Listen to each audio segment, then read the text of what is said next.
Welcome to headquarters.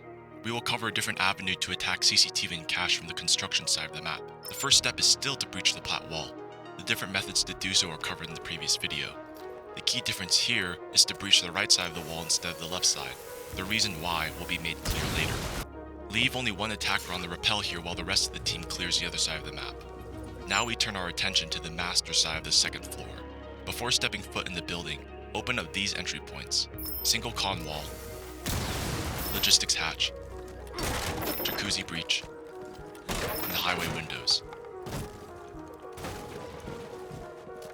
Again, even if you don't peek them, the windows being open applies tons of pressure to any roamers on this side of the map. These openings scare defenders into checking those angles, and attackers can post up on these positions to catch defenders rotating in and out.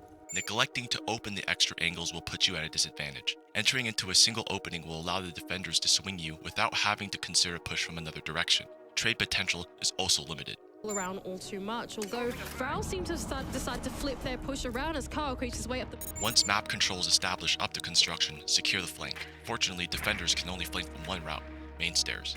Assign one attacker to watch the flank with a drone. Operators like Nomad and Gridlock can also make this task easier.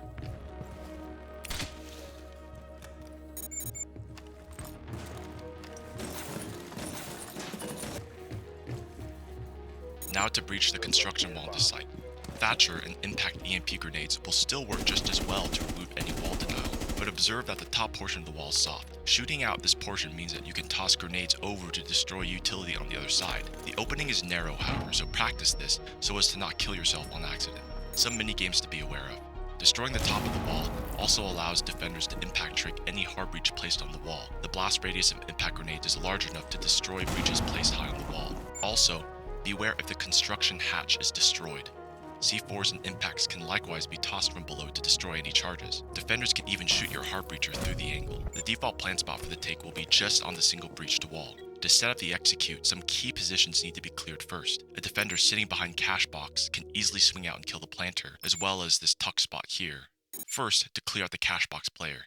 Frag grenades from below or even from construction can do the job here.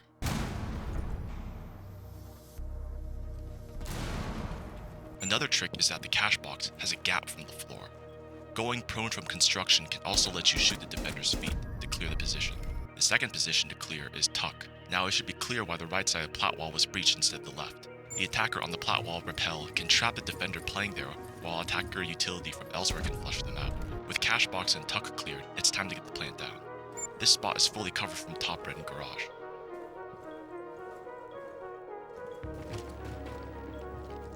Attackers should hold from Condor and the Plat wall breach to cover defenders pushing up. Additional spots to hold if you still have the man count are CC window and a red stairs lurk. Defenders can deny the plant from top red with smoke canisters and C4s. If time allows, bait out the utility by faking the plant and repositioning after the utility has been used. Again, do not be afraid to call a flood into sight to kill everyone in case you do not have the man count to cover the planter in that default position. Opening up the main balcony closer to the actual site that's currently being played into. Won't be too much of a delay on that either. Maverick negates all of the mitigation that comes in from the defensive side of things, and with Kino still bringing the Zofia, just a quick lifeline throw out there, deals with the soft destruction. Position one that will need to be respected if OXG cannot bleed said player out. So just kind of pre-setting a drone up here on top of the pipes to watch later on. That means Cat saying we'll be able to hold on to the garage here, and they'll more than likely be looking for a plant inside of the cache room.